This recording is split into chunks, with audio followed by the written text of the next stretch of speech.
Okay, minabalik kita digdi sa programang Health and Wellness sa programa kang Camarines Sur Medical Society, ang PAGCOR, and also from GNN, TV48 Naga.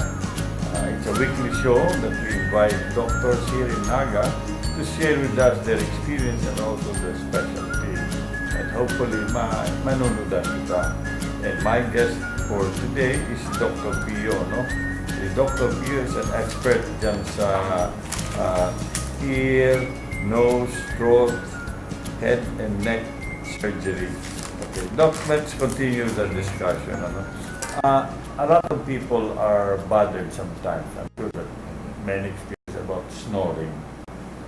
Iba-iba po tayo snoring. Yeah. Ito mo, magsugi na yan. Iba nga, gano'n nga yung trend. Ang iba nga, mapundot. Tapos tell us, what causes snoring and then ano ang mga risk niyan sa snoring?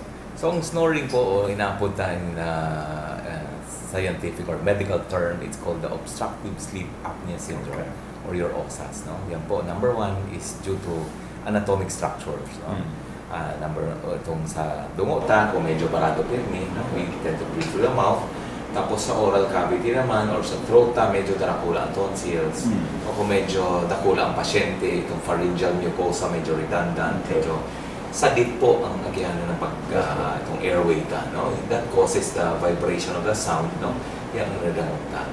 So, ang OSAS po, bako siyang funny, no? May naaputitang snoring is not funny, not hopeless daw. Okay. So, bako siyang basta ay nakakatawa kasi nag-snore, no? Anong kaya? It is not hopeless because we have remedies already, no? For now. Ito pong snoring na yan, no? Ina-evaluate na po, no? So, number one, kung medyo nakulang ang pasyente, pinapa-diet na yan, pinapa-salit na, para itong airway niya, no? Medyo dakula. Sa mga aki o sa mga iba naman, kung medyo dakula ang tonsils, hinahalit na po yan. Okay. But before that, ideally, dapat ikaw kitang sleep study na inapot. No? Pinapaturo po sa sleep laboratory ng pasyente para maaraman ta kung may effect yan sa brain, no? Sa heart, or sa breathing. No? Kung nagkakaigot ang apnea, ibig sabihin nagpupundo ang breathing. No? So may effect po yan sa puso, sa lungs, sa This when you're brain. snoring? Opo, when you snore. No? So nagpupundo po yan. So very important is maaraman ta kung ano na ang effect ng snoring sa tuya, no? Sa pasyente na may nagkakaiwang snoring. So, dyan po, maaraman ta na kung structural siya, hinahalita itong tonsils or ino-operate itong dungo para tayo magpara, no? Hindi basta-basta ang snoring, no? Treatable po yan, okay? So, after surgery or after diet, no? Pag okay na ang katawan, no? Ang airway okay na nag-improve, then wala na tayong problema. Okay? Kasi minsan, nagpupundo yan. Pag nagpundo yan, minsan dire-diretso na. No? Dahil na naghahangos yan. No? Minsan, sabihin ta, Ang iba ba nag-i-snore pag sinabi kang pagal nga nag-i-snore? Why? usually po, not really pagal eh. Oh. Kundi igwa talagang structural problem. Oo. So ito iba, pinapa-side turn ka para medyo kasi ito iba naman, very common also pag medyo salit ang chin ka, no? Kasi itong tongue ka, nakapatong yan dyan, dapat nandyan sa floor of the mouth. Pero pag salit ang chin ka, ang tongue, medyo dakulan po siya. So minsan, nagpo-fall back siya. Yun, that causes the snoring also. Blockage of airway. Some people say that when you are snoring, it means that you have a full night's sleep. Is that true? Parang yung tulog mo. Kung baka araw ba kaya Hindi na? po, siguro. Kung tingin sa tulog mo na. Snoring, Nag-i-snore ka yeah. niya. Pero, That's a fallacy po. No?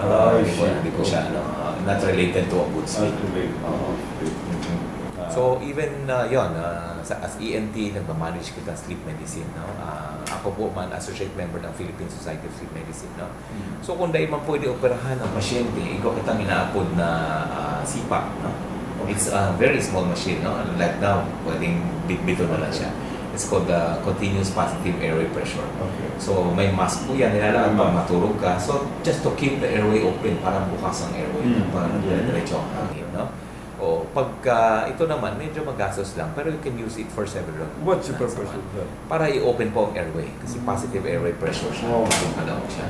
So that's one, no? Kung ibang tao na habang magpa-opera or poor candidate for surgery, you know, kung may ibang hinang na hindi siya pwede operahan, dahil pwede paturugo, no? Yung giring buwan na pong paagi, itong ginapon na CPAP machine, no? Ini actually, the new modern, no? The technology now, it's getting smaller and smaller. So you can bring it anywhere, no? Maski sa Inkamanduman. Pwede siya, pag maturog ka na, lag mo lang mask. Yan po, regulated na itong airway na nadaw. I've noticed it. I've heard one of the hospitals sa Manila said that ito talagang pagkakabit ng mga equipment, hindi pinapatulog. Ito po, sleep laboratory po. Sleep laboratory. Hindi po sa Nagamayo pa rin sleep laboratory. Anong purpose kaya? Ito po, para maaraman ta kung anong effect niya sa puso. May ECG nakakonect po sa lungs ta, or even sa brain. Kaya may mga ano siya, lead siya naman sa brain. Para mahiling tayo itong activity. Kasi sleep is very important, no? It helps us restore our energy, no? Pag kulang, may inapugot ang daytime sleepiness. No? Minsan makatukaw ka lang, mamata mo lang, makatukaw ka lang, turong na tulos. Kasi kulang, hindi maganda yung quality. What is really a good night's sleep? How many hours? Usually 6 to 8 hours 6 to 8. ideally, no? But when you get older, mas shortened po siya because of the delta waves, no? Pero mas more ang yung inaabot ng stages kasi non-rapid eye movement and then non-rapid eye movement, no? Pagka ito po na-complete naman itong cycles, good sleep yan.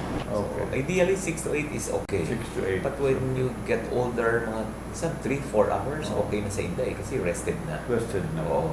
Aside from that, itong ibang sleep problems is insomnia naman. Insomnia. Insomnia, yun. Okay. Yun, pagka insomnia, usually medical and then lifestyle, no? Lifestyle modification also, no? Ang iba sabi nila, mag-inom ka na, tanong mo, mag-put nga tulog mo. Oo, ito, pero not a good sleep. Not a Kasi good may effect din itong ininom ka na alcohol or what. No? Dapat sleep inducers lang. No? Very light lang. Tapos, yun, habit din, practice din na if you're going to sleep, dapat igwa kong ritual. Para paglabar ako, then I go to bed. The following day, paglabar ako, you go to bed. So, parang alam na ng katawan mo, pag naglabar pa na ako, ready na ako to bed. So, we discourage, no? Television sa the bedroom. Kasi minsan pag-gown dyan, pero may ka na nakahiling sa television, dahil mo na alam ko anong oras, kung anong ano, no? So, the temperature of the room is very important also. Not too cold, not too warm, no? Nalaw ko pa itong cellphone da. Po, diba? Iba katahit pa cellphone. Oo, minsan mag-ano pa yan, mag-view pa. Tapos, number 3 is, dapat medyo matiklo. Kasi the moment we see light, our eyes will see light, it will register to the brain, we tell the brain na, ay, maagaw na ta, may saldan na, ano kaya, no? So, dapat doors man. Ini po nagkakaikot ang problema sa mga night shift, mga duty, no? Yung mga call center agents. They go to work at night time. So, when they sleep at daytime, dapat dark color talaga na kortina yan. Para ma-simulate man ang night time. Para may sense ang mata na may light, ay daytime na ini. There's a word I've heard, itong melatonin. Melatonin. Melatonin. It helps us induce sleep. Right. Yan po igwa kita. But sometimes, nag-iiba po kaya ang level niya. No? So, sometimes we give our patients melatonin. Pero very important is same time, no? Iinuman mo kaya para mapapractice man ang katawan. The other thing that I've heard is that good exercise makes you have a nice Good exercise any time of the day. Yeah, any time of the day. But not close to night time, no? Bedtime. Ang iba, they say that you drink a glass of warm water. I mean, warm milk. Yun na. Unless you have problems sa stomach or ano. Minsan nag-reflux. It causes coughing or reflux na parang sa throat or sa airway. So the bottom line is a good night's sleep is very important. Very important for us. Now, what is this maxillofacial trauma? Yes, nag-increase po ang incidence tamo niya, no? Due to motor vehicle accidents, no? Motor, may helmet, tinamaan ng kayo, no? Ito na naupunta. Usually, ito mga bones, no? Very delicate po yan, ang bones sa face na. Pag yan po, minsan nabasag, no? Tinamaan, naputol, no? Yan po pwedeng i-surgery po yan. Surgery because we want to keep the face parang functional also, mga sinus or even the frontal area or ang nose, no? Ang mandible, ang panga minsan. Yan po, surgical po yan kadalasan. Pagka po ng pasyente mag-surgical, magkakaigong deformity yan. But I've read, there was a friend was telling me in Israel they're able to form a bone. I don't know how Itong ginagamit na po itong bioacceptable na mga metals po. Metals. The newest now is the titanium. Oh. That's the Yeah, safest. parang- Parang ano lang yan, metal yan. Kunwari may ano hindi, may crack, no? Ilalagyan tayo itong Oh. plate, no? Inaapod. Tapos ini-screw na po. Screw. I mean, by screw na yan, no? Medyo may kamahalan lang. That's one problem, no? So dito sa Bicol, you have a lot of this. A lot of patients, but the thing is they cannot pay for the instruments, no? For the titanium. Yeah. It's quite costly and hindi siya covered ng PhilHealth as of this time. So that's the sad part, no? So magbakal ka ng siguro ng prevention, magbakal ka ng health net. Drive careful. Matino, yeah, Don't drive. that's it. Don't drive while under the influence of Alcohol, no? alcohol. Ano? Kadalasan. Oo. Kadalasan po dito alcohol. sa Iya po. ano yun? Or alcohol, or ito iba, itong pag medyo maulan-ulan, nag-slide, no? Itong iba, itong hinapol ng ayam, no? Na or itong iba, overloaded man ang motor, nahulog, no? Nagtatomba ang motor, no? Yan po So you have to be careful. So these are the areas wherein you can do some The specialty operation. po of ENT, the Specialty. subspecialty of ENT also. Specialty yan. Medyo takol po, no? Ang Incident. coverage ng ENT man. What about itong, we always, we hear some case itong foreign body dyan sa throat, minsan may narulunok. Yun. What do you do that? Okay. Especially with the kids. Kadalasan We have po, that- ang common tang nakukuha sa children, ito mga piso or Oh, 5 iba- peso iba coin. yan. You have Ini-ingest po five- yan, nagkakawat, no? Oh. Nagkawat, biglang nalunok. So, dinadala po yun sa ospital. Most of the time, sa esophagus mo nag-aagi, Oh. sa agyahan ng paghangos. Yung nga lang, the coin is too big na para makalusot siya. Oh, ngayon, what So, do you yan po, do? ina-admit tayo, surgery kita. Ah, Ako you tayong operate? binabaak, no? Ah? Yes, we have what we call esophagoscope. Oh? It's a esophagoscope, elongated tube yan na metal. So, pag tulog ng pasyente, inalaw ka yan. I see. Tapos, we have a forceps. It's a long forceps. Oh. Kinukuha na po yan, no? And then we get okay. the coin. The coins. Oo. So, Medyo nagdadakol po lately. Oo, kaya dapat bills na Careful. itauta sa mga aki bakuna or tinapay na itauta bakuna Tama. itong coins, no? I see. Kasi pwedeng kawat-kawat. So, dahil man palang binabaak, ito Dahil po, ang po. nalalaan. Pag coin lang, kaya naman. Kaya. Okay. Pero in older individuals or adults, no, minsan itong mga pustiso, no? Minsan Mm. nalulok, Yeah. no? Di kaya itong puti ng balot, no? Okay. Minsan nag-i-stuck din yan, no? Oh. Huwag lang sa airway. Because pag sa airway, medyo problema pa. I see. But you do the surgery, di ba? In case Opo. na hindi kaya. Pag hindi kaya, we open, no? We But pag open. kayang esophagoscopy lang, that's itong elongated cylinder na tube Oh. cylindrical, you can get that, no? Itong mga pasyenteng nadudugi, no? Okay. Tonsils, we can take that off. Or itong mga beads, or eraser, or itong mga crayons nilalag sa dungo o hindi, no? So we have to be careful. At kaipuhan po, sabihan na po itong mga akita, itong mga sabit na bakuyan nilalag sa talim, bakuyan nilalag sa dungo, because that's risky also. Right. So, it's really responsible. Hindi lang for parents. magulang, yan, Tama. mga haraman tapo. Minsan, makakahiling na ng bidyan, kawat-kawat, hinaugduman. No? Dapat aware po ang mga aki, no? Dapat sabihan na bakong nilalag yan dyan, bakong nilalag sa dungo, sa talinga, or pag magkawat sa coin na nilulunok, no?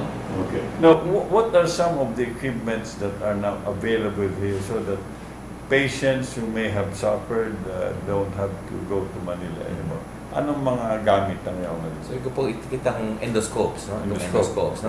What's Para that for? mahiling ka, Yeah. ma-visualize ka sa talinga, sa dumo, sa halunan. Yan po, may monitor na kita na hilingan, pwede i-print out po yan. Or Okay. pwede sa cellphone na lang. Minsan, may hiling ka na ng pipicturean. Ikaduha itong CT scan or MRI para malaman ka kung may mga bukol, Available na may yan. fracture available po yan. No? Okay. Igwa kitang auto-acoustic emission machine, no? Sa mga hospitals, itong newborn hearing screening. Okay. Igwa kitang audiometry, no? Services, itong for hearing test, no? Lalo sa mga kaipuhan, mga pre-employment requirements, no? Especially sa mga marine marine engineering, sa tumasakay sa barko, magsisima, no? Very important sa in the hearing, igwa kitang machine na sa naga.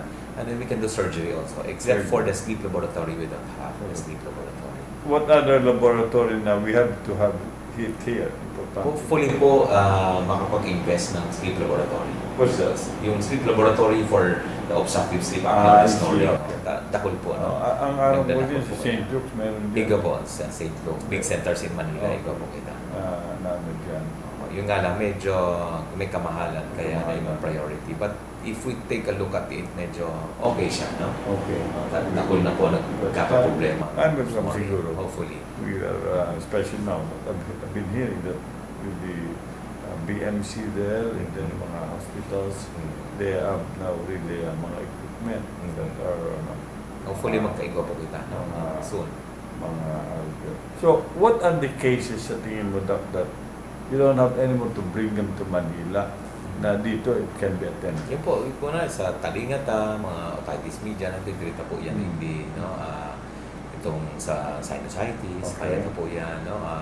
Itong mga laryngitis, throat, kaya na po yan, no? Okay. Except for itong mga kaipuhan ng additional laboratory na mayong itaigdi. It's the time that Oo. perhaps it's necessary. But we're moving closer, no? To complete everything in Naga. Oo. Yung bang facilities that we have here, is that also available in Legazpi? Because I've been hearing na iba man sa Legazpi. Itong iba po may sa Legazpi because sometimes the consultants, ENT consultants, they refer to us. But siguro sila man nagkakaibang mga grupo na nag-advocate to complete everything for health or patient services, no? Para ma-complete those. So, ano ang dapat na what should be case na, I mean, you know, there's such thing, di ba, may mga patient na once a year dapat you should have to undergo this. In your case, in your field of specialty, ano ang frequency na dapat ang sarong pasyente should go for even without feeling Usually po advice mo? kita sa mga school children, school mga kids, no? Kaya po yan, at least bago mag-kalasihan, dapat na-check up naman sa Okay. because hearing is important, no, in school. Yan po dapat kung may mga tutuloy na halin na yan, no? Bago sila mag-out sa klase. Ikadua, itong mga nasa school man nakaipuha ng hearing test, no? Yun, ginigibutin annually dapat yan. Sa iba man, usually mga allergic rhinitis, treatable lang naman yan. Bago man yung every now and then you have to visit, no? Na kaipuhan regular, not unless na you have symptoms na dahil nakali sa tulong. Ikaw kung ayaw ba case na si Aki pa nagdahilan na itong hearing. And then, pag abot, nagpiyano siya, pero nahulog na siya, na-epektuhan si hearing. Okay. So, when she grew up, itong itong sign language. Sign language po. Igo po kita actually, sa loob po ako sa advisor, no? Itong inapod ng Bicol Deaf Adults and Youth. Yes, okay. It's a group, no, of adults and youth na igo kitang grupo na tinatabangan ta, no? Sila po mga sign language. These are American Sign Language. Kaya minsan pag nagte-text sa kuya, in English sila. Really? Mayo silang translation into Bicol or in Tagalog. So English sila, no? Although yung grammar hindi masyado, pero understandable naman. So they're able really to, Yes, so we're helping them out because we want to let them work also. We have establishments in Naga who are accepting hearing impaired individual. Now we don't call them deaf and mute. No? Okay. Bawal na po yung mute kasi very hindi na. ang apod na po is hearing impaired or simply Hearing deaf, impaired. no? Okay. Deaf lang. Wag na po natin dahil ibalik itong mute, no? Okay. Medyo hindi naman magandang term. Oh. So now we have a group every year po, usually October, we have parang activity conference, no? Yan po itong Hearing Awareness Month, no? Okay. Inapunta po yan. Para sila, mga Deaf Awareness Month, no? Para igawan sila activities, no? Tapos maaraman, minsan nagrarami kami sa establishments, nagtabangan din po. Actually sa Naga, nagpapasalamat po ako at may nagsusupport naman sa mga pasyente or sa mga taong may problema sa talina. Okay. Well, it's good. Sometimes, may igwanganin kitang graduates na ng college. Oo, nakagraduate ng college, but with the sign interpreter man. No? Medyo may kamahalan lang, napabayaran mo ito interpreter. Pero man itong may mga bulagbagan na Braille sila. minsan sign language is Sign very important language. because it's communication. Very important. Even here, no, we have a group of sisters, the Little Company of Sisters for the Deaf. Yung Walandi Sisters. It's near Balatas. Iba po silang group dyan. Minsan dyan kami nag-meeting. No? Okay. So, in your profession, Doc, no, you, di ba ang medical profession takes about 10, 11 years magbo-board. After that, you go on specialty, di ba? Mhm. In your case, you know, you went into specialty. Yes, sir. Specialty 4 years of ENT training, Oh, I see. general ENT, everything.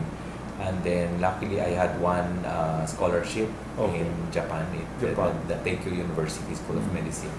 Nakakuha po ko ng scholarship doon, nakaaral kita na ear surgery, hearing rehabilitation. Nakanood na po kita, tapos dinala sa AD. So, medyo late lang talaga kita no, sa technology. Okay. Pero now, we're realizing na due to the advocacy on, to helping this individual, especially the hearing impaired, Okay. nagkakaiba po the advocacy. So, nagkakaiba ang Anong solution. normally ginigibot dyan sa example mo may ear surgery? Okay. Ang ear surgery po, itong mga labot na eardrum. No? Mhm. Minsan po, pwede itang lagyan ng bagong eardrum yan. I see. Okay. So, ikadua, itong mga inaapod na congenital na mga hearing loss na dahil nag-develop masyado ang talinga. May ibang inaapod na cochlear implant. Oh, I see. So, nilalagan ang cochlea duman. Yun, medyo expensive lang and very tedious ang procedure. That po, yan po, mayo kita sa Okay. kaya hopefully, But you didn't know this is there already. yes, the It's, technology. okay. So most of the time, we refer to Manila Mm. and then they come back. No? Even the schools or special schools for the deaf, no, dapat medyo maabante na rin kita. Mm. Paano pag nalagyan pa lang hearing aid, di man magic yan, mga Tama. taram na tulos. Dapat may Tama. ma-teach man sa inda, Oh. matulos sa inda. Are there a lot of people like you here, Doc? Yes, actually 1, 2, 3, 4, 5 pure ENTs, 5 Oh, I na see. community, and then 2 combined ENT. It's used to be ENT group. Oh, yeah, that was I was about Yes, to ask. tama. Bakit wala yung eyes? Di ba Ngayon dati- po, sabi nila it's not connected daw with the I see. ears, the nose, and the throat. Okay. It's a- Kasi it's a dati, separate di ba, thing. may eyes. Mm. Iba naman pala. Hindi po. Kaya ngunyan sila specialty, itong mga bago tang graduates, ear, Mm. nose and throat, head and neck, or the eye lang. The eye lang. Okay. So, Well- separate na po kita. Well, too bad, mga tugang inabot naman kita ng oras. So siguro agadan ta si Doktor. Dak, ano ang may advice mo sa gabos na nagdadalan dito sa tuyang programa Health and Wellness? What can you advise them? How can they prevent, let's say, itong mga sickness na pigulayan? Okay po. Number 1 is proper nutrition. Proper nutrition is very important, especially for the senses, smelling, no, hearing, no, or even tasting. No? We should take care. Dapat lang lagaan natin itong kalinga, itong kalunatan, no? With good nutrition, good rest. No? We do not advocate na itong loud sounds. No? Dapat medyo katamtaman lang para di man ma-damage ang talinga. And then, we try to educate. No? Dapat sabihan naman itong mga akik na dahil pagkawatan itong mga salit na bagay na nilalang dyan. No? Tapos yun, yung vices natin, dapat medyo limited lang. No? Alcohol, consumption of alcohol, or even tobacco. No? Because that causes diseases also. Yan lang po, we should take care of our ears, nose, and throat because we want to live a happy life.